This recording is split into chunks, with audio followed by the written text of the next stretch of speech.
Our next session is a talk show featuring Korean-born TV and radio presenter Sam Oh, who now hosts the Narrow Door podcast. Sam will be speaking with Angelo Tan, country lead for the Philippines, climate business at the International Finance Corporation World Bank Group. They will talk about the role of data-driven education in pivoting to a career in sustainability for students and aspiring young leaders toward a green, resilient, and inclusive property sector.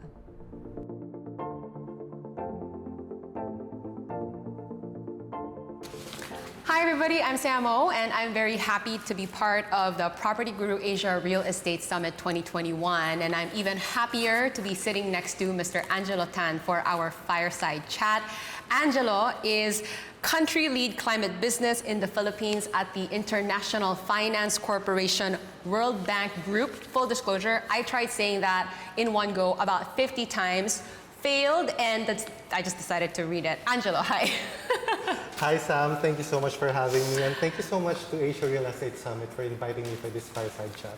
So when you introduce yourself to someone you just met, like, do you really say that in one go? Can you say it? I'm sure you do such a better, like a much better job than I ever could. Yeah, country lead for climate business at the International Finance Corporation World Bank Group. You Yes! can see my business card. Like the whole thing is on the business card. Oh my gosh. Okay, Angelo, it's so nice to meet you, and I know a bit of your story from material that I've watched of you, and I think you are the perfect person to really talk about what we are going to talk about today. We are talking about how we can, cultivate more people like you, how you can inspire others who are interested in a career in sustainability, how they can train for that and all those things, right? So maybe that's a place where we can start. What is it exactly that you do? I mean, you have such a lengthy title, but in layman's terms, what do you do exactly? Yeah, so I work towards democratizing green and resilient buildings for developing countries. So when you say democratizing, making green and resilient buildings much more accessible for everyone. So in my current role, I'm working on EDGE Green Building Certification and Building Resilience Index, and currently leading the work here in the Philippines, and also some of the work in Indonesia as well. So I loved how you talked about your background, how you got here, because I think when people hear your title or the kind of work that you do, it can sound very intimidating. But you actually started from a very modest background. You were from La Union, which is a cozy surfing town in the Philippines, right? Why don't you, give us a brief background of how you got started? Yes. So I was born and raised in this charming surfing town called La Union, where San Juan is. Yes, very modest background, studied in a public school for elementary, went through high school and college in the area.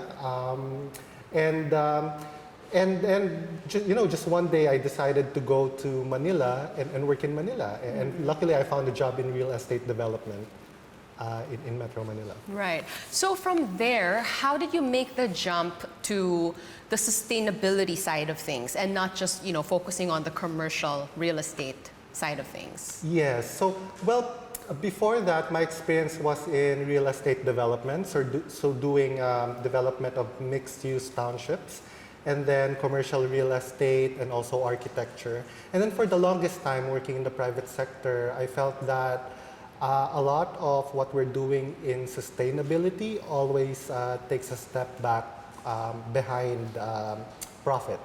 There's a lot of profit emphasis in the real estate industry. And then at one point I just realized I need to do something about this. I need to upskill, I need to learn more about sustainable development as it relates to buildings.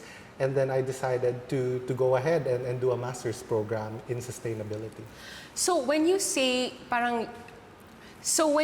you felt like sustainability took a backseat when it was next to profit, do you mean that people think usually the two don't go together? Like one has to suffer for the other to be prioritized. Is that what you mean? Yes, that's right. That's the conventional thinking. But I'm very happy to say that a lot of businesses now have a greater awareness about sustainability, and in particular, a triple bottom line approach. So that combines profit, people, and planet as well. So a lot of organizations nowadays realize that if they don't do anything in the direction of sustainability, and when I say sustainability, I mean environmental sustainability, then their businesses won't thrive anymore. Right. I think one of the realizations that maybe people had because of this pandemic, because we were all indoors, I saw a lot of people talking about, wow, look at the effect that's had on the environment. You know, things look cleaner just because people were indoors and maybe, you know, not going about the hustle and bustle of daily life and things like that. And I know like climate change is a big concern with the whole sustainability angle of real estate and everything. And I remember how in the story that you told last year, it was in a moment that you had in quarantine because you had just flown back from Sydney, you finished your master's degree there, and you had to do the mandatory 2-week quarantine. And you had this like big reflection on how this knowledge and this know-how is actually deeply ingrained already in how we do things here in the Philippines. Can you talk about that a little bit more? Yes, thank you. Yeah, I guess long periods of quarantine can really make you do a lot of reflection. Yeah. And yes, during that time I was thinking about how small my apartment was, how unsustainable the design was. And I look back to my childhood experience living in a very modest house which featured some vernacular architecture. It wasn't really what you would call a green home, but then it featured a lot of these sustainability features that you don't normally find in normal houses nowadays. And I think that along the way, in our emphasis on profit and maximizing efficiencies in real estate, we kind of forgotten a lot of this vernacular architecture that's actually very sustainable to begin with. And I think that if we want to find a solution to what's currently happening with climate change in a way that would have context in the Philippines, then we need to look at vernacular architecture and find a way to implement those practices that we've forgotten. So vernacular architecture meaning like using materials that are native to the country, accessible, technology maybe that we've already had this whole time, things like that? Exactly right. So in terms of the use of materials, looking at materials that are locally available, and also certain passive design technologies that manage how heat is flowing through a home, like principles like shading and natural ventilation, which if you look at some models of Bahay Kubo before, they are exactly like that. They have pitched roofs, they have shading, they're made from locally available materials, and so they were highly sustainable. And also they were built on stilts, and so they were also highly resilient to flooding. And again, you know, when we modernized and we included all of these new technologies in the way that we design and construct our buildings, we somehow forgot all of these technologies. And I think we need to look back to those. It's so fascinating. And you're right. I think maybe, and this is coming from someone who really does not have much knowledge in your realm and in what you do, but just hearing you talk about these things, I can also see like, yes, these things are readily available. We have been doing it for years. And we tend to think that sustainability is a complicated thing and it's an expensive thing. And another, I think, aspect that is added when we go vernacular, as you put it, is we get to also inject our national flavor into how things look, you know, in the architecture and things like that. So I don't know, I just feel like it's a win-win. I agree with that. And I think we have to go back to the definition of sustainable development. It's a type of development where we meet the needs of the present without compromising the capability of future generations to meet their needs. And if we consume too much now, then we are compromising our future, the future of our children. And so by using native materials, being more efficient in designing and operating our buildings, then we can ensure that future for our children. Speaking of the future, I started this interview by saying that you seem like the perfect person to be talking about what we are calling grounding future real estate influencers. Specifically, we're talking about the role of data-driven education in pivoting to a career in sustainability. This is for students and aspiring young leaders toward a green, resilient, and inclusive property sector, which is a mouthful. And really, but what we're really talking about is for all the people who are out there looking to do something like you're doing, how do we go about this? And what are the educational programs that are available? What are the paths toward getting to where you are? And again, I just feel like you're such an inspiring character to do this, because this is basically your story. You know, how do we become Angelo Tan, basically?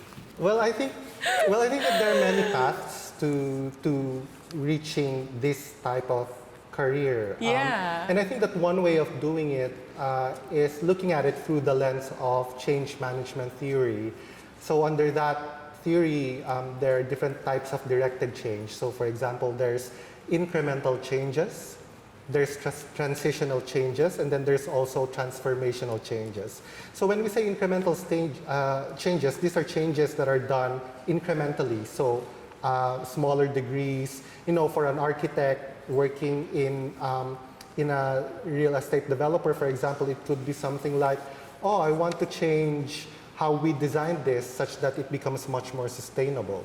So little by little, you look at things that you can improve.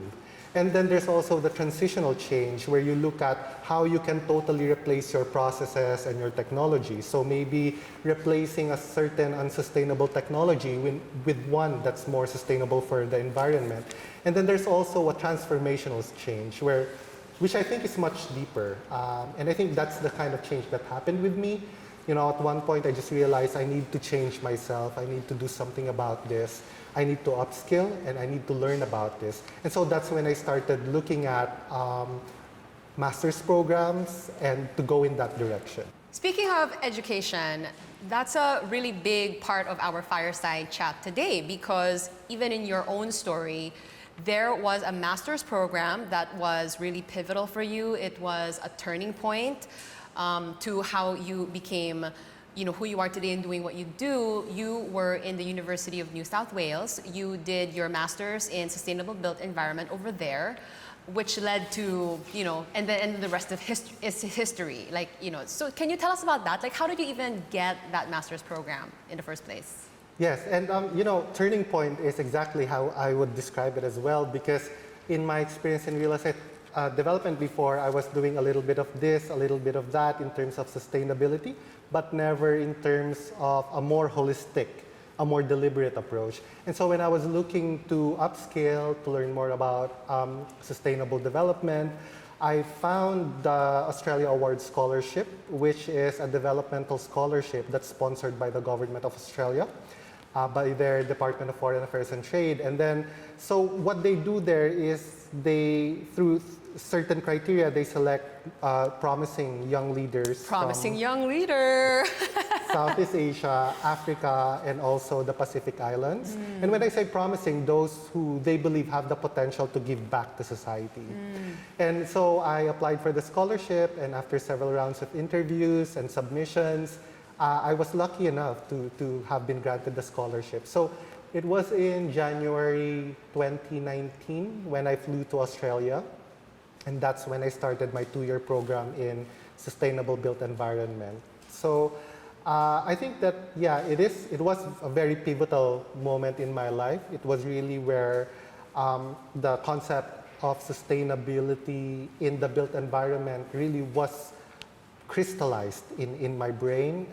And it was a very great program. And so I did the program for 2 years. And as I was finishing the master's program, I was browsing through LinkedIn, and I found this job at the IFC for a green building country lead. And I think it was also timing, but I was looking at the job description, and I was like, I'm the guy they're looking for. So that's exactly how I felt. I mean, not to brag, but I kind of felt that the role was really aligned with my education, my professional background, and also my own personal values. And I applied for the role, and I got hired as in my current role at the IFC. So I think it was really very instrumental to where I am now. So for me, that story is much more transformational in that I really went out, quit my job, studied sustainability as a master's program, and here I am. Wow, wow, okay. And I remember how you were saying that there's really almost like a stars align factor to this, because this was a time when we were kind of in the thick of the pandemic and jobs were not exactly available. I mean, it was very challenging to get a new job at that time, but here you were fresh out of this program in the University of New South Wales and then straight into the International Finance Corporation, and here you are. So let's talk about the importance of learning, which I think you've already stressed in telling us your story, right? For real estate leaders and professionals, how important is it to pursue that upskilling, I think is what you called it, right? Can you elaborate a little bit? Yes, upskilling and also learning, but also more than that, continuous learning and also self-development or maybe self-driven learning. I think that in an increasingly digital, competitive world, if we don't upskill, if we don't learn, then we won't grow, then we will not, be competitive in the market. But that's at the individual level. At a global level, you have climate change and the various environmental tipping points. You have pandemics, you have chronic stresses and acute shocks, and all of these changes kind of create a confluence, if you will, wherein, if you don't keep abreast and learn new knowledge, skills, technologies, methods, and techniques, then you're not contributing to sustainable development.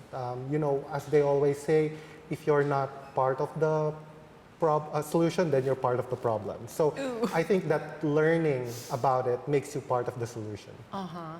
How would you suggest one go about getting on that path? I mean, you obviously, you look for a program, you applied for a program. Is that really, the only way to do it? Like, what are the other ways that are available, you think, so that eventually they can start a career in sustainable development? Yes, so I mentioned earlier that there are many ways of doing it.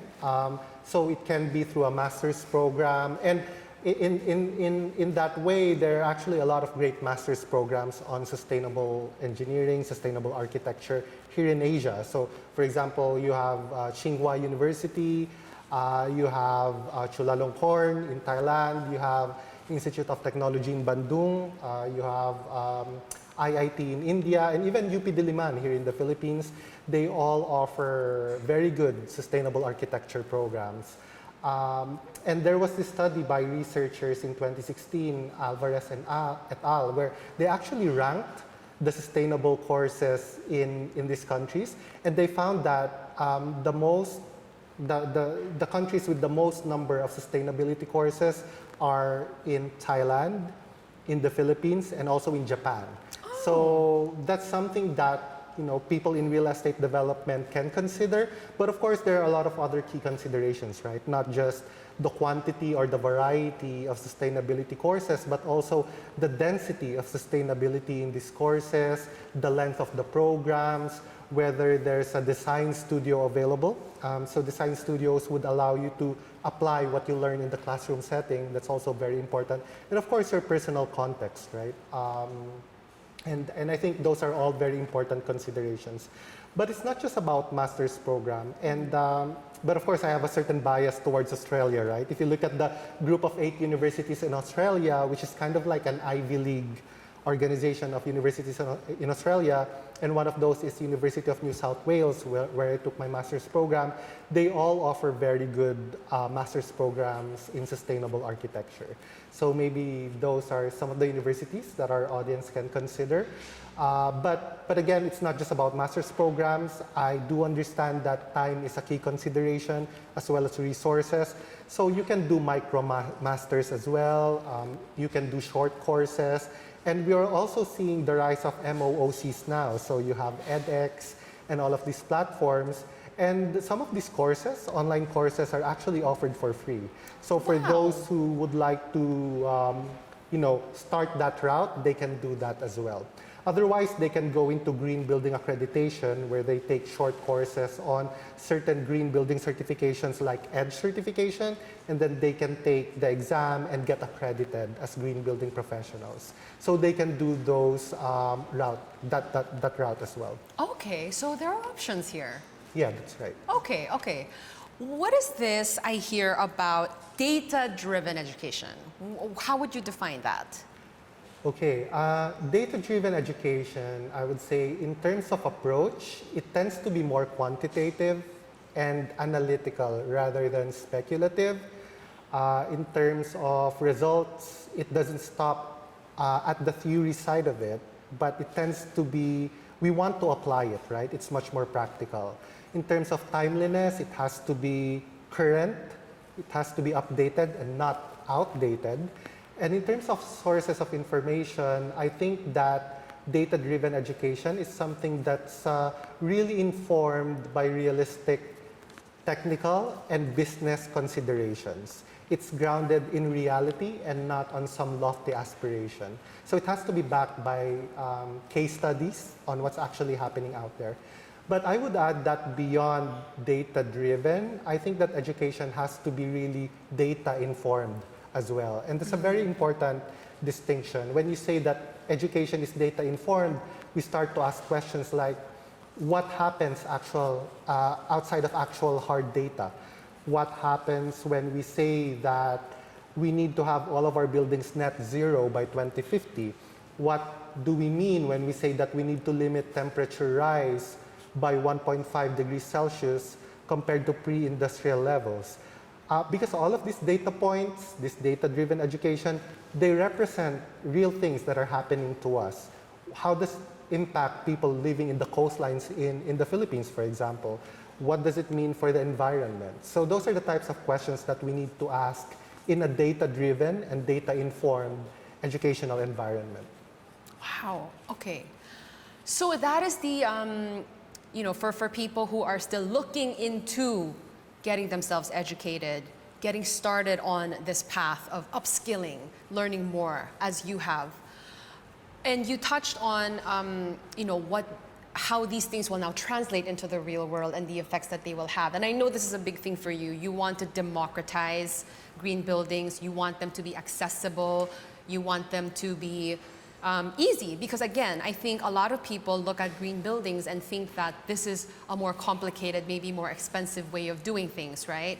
So how do you suggest real estate professionals and students, like what can they do to create a resilient, greener, and more inclusive property sector? I think inclusivity is a big thing for you too. Exactly right. Yeah. And let me highlight how important that question is in the context of Asia. So, and in particular, East Asia Pacific, which is the most rapidly urbanizing region in the world. The world, So wow. urbanizing at a rate of 3% per annum. And so we see a lot of development happening around us, but the problem is that infrastructure cannot keep up. And in particular, green, resilient, and inclusive infrastructure.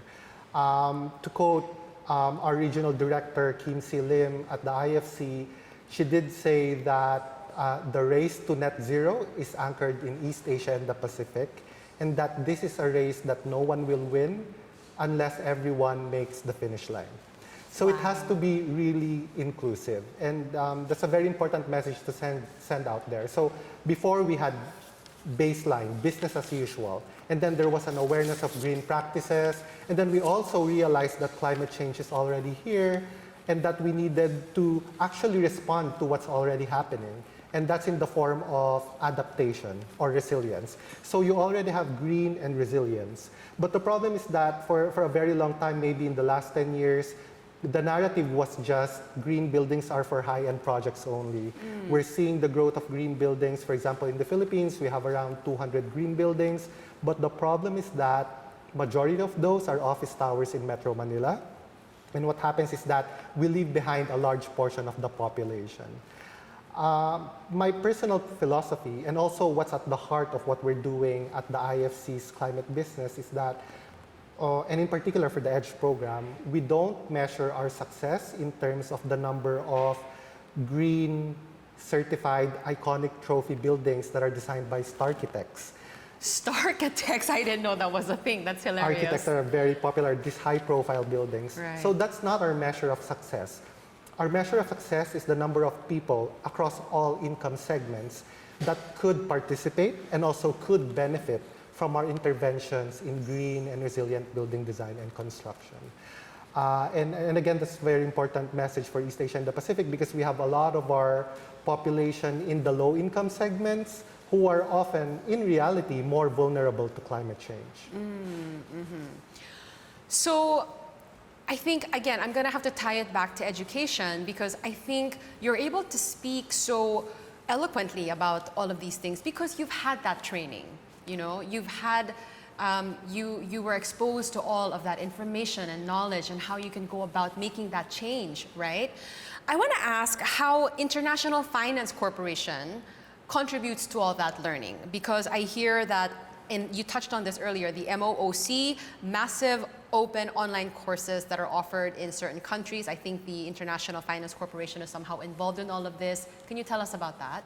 Yes, and thank you for that question. That's actually a good entryway for real estate professionals who would like to shift towards this direction. So our focus on inclusivity does not only apply for green building certification, but also for educating the new cohort of sustainability professionals. So in that way, we've created an online course called the Design for Greater Efficiencies. So it's an MOOC, as you mentioned, that's offered online, and it's actually free. And people can sign up for that for free until the end of the year. So I encourage our audience to please sign up for that course. What's very nice about that is it adopts a more holistic, data-driven approach to sustainability education. So that includes modules on the context for green buildings, for example, energy efficiency, water and materials efficiency, HVAC, circularity, and all of these modules. And then after that, students will need to submit a final project that's related to a design project. And they have to submit a design for a net zero building. And so it's actually very practical. They have the opportunity to apply what they have learned into an actual project that they will submit, and we have our team to evaluate that and provide feedback on their design. So it's highly interactive, and it will help them develop their knowledge and skills in green building design and construction. Do any of these buildings actually get to rise? Well, who knows, right? So maybe there's a design out there that we can use for a project, right? Yeah.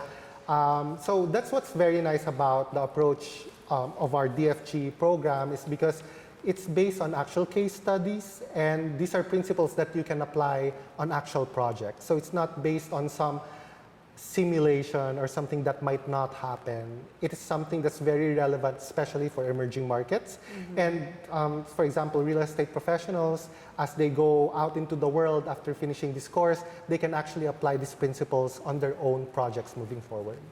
How do these courses or programs use data to analyze design trends that impact the environment? Is there a connection there? Does that lead to forecasts and stuff like that? Yes. So what we do for EDGE, which is a green building rating system, that whole system is actually underpinned by an EDGE app, which allows real estate developers and building professionals to identify the most cost-effective measures to build green. So it is a software. In a way, you can call it a modeling software. So they can input the design of the project and then identify what sustainability measures are implemented for that project. And the app will tell them what are the cost implications, what are the efficiency improvements across energy, water, and materials. And because you know how much they would cost, it can also tell you what are the payback periods, considering the utility savings. And then it will also tell you what are the impacts on the environment. So for example, what are the reductions on CO2 emissions, GHG emissions reductions, and even how many people are impacted by the sustainability measures. So the use of that app is actually part of the MOOC. So you will learn how to use it. And so it's really strongly driven by data. And you can actually use it on your own projects after you do the training. Wow, very cool. All in the app. Exactly right. So the whole certification process happens within the platform. That's really cool because I feel like hearing you talk, it seems like there's a whole ecosystem. Once you decide to venture into this educational path, then there are projects that you can be part of or come up with, which will then generate data, which will then be used to make forecasts, which will then generate more data. I don't know. That's how it works in my head anyway. So that's really cool. And this app that you were talking about, I mean, what else do you need? It's all there. We've been talking a lot about how there are many learning opportunities and programs that one can avail of. A lot of that seems to be happening online, understandably so, the times being what they are right now. Are there any face-to-face learning programs out there that are available already? Yes, so there are. So aside from the master's programs that I've already mentioned, we also offer the Design for Greater Efficiencies course in partnership with the top architecture universities in Asia. So for example, we have partnerships with universities in India, in Indonesia, and also in Vietnam, where students at the undergraduate and postgraduate level, or even continuing education, can actually enroll in either mandatory or elective courses on Design for Greater Efficiencies. So in terms of the course content, it more or less follows the sequence of our online course. But what's very nice is that it also incorporates how to present the business case for green buildings. I think that sustainability arguably is 50% sustainable design in buildings, and then 50% sustainability communications. So I think that our architects also need to learn to be able to effectively communicate the value of doing green and resilient buildings. Otherwise, they won't be able to present a very compelling case for business owners. So that DFG course, again, is offered in various countries in Asia, and students can enroll in those courses on a face-to-face basis. Okay, nice. So they're gonna make you basically the complete package. Yes. To be able to represent, sustainable development to anyone who is interested. That's right, that's right. And that's a very important skill, something that I would say that not many people have. You need to be able to present the business case, the financial case for sustainability so that it's more compelling for our decision makers. So, Angelo, I mean, you were talking earlier about, it's not just about learning, it's about continuous learning, right? Where are you headed now? Are you, is there any more programs on the horizon for you? What's going on with you? Well, I'm looking at other master's programs at the moment. Wow. Okay. Learning more on the business side of it, because my educational background is more engineering, and then I did sustainable built environment. But I also want to learn really the business side of it and learn the financial instruments that can create a more enabling environment for green buildings to flourish. Yes, and I also set aside maybe 1 hour a day just to read. At the moment, I'm reading this interesting book by James Clear. It's called Atomic Habits, and it talks about some of the incremental changes that you can do in your life to create a bigger impact. And it's quite interesting. It makes these goals, these targets much less overwhelming.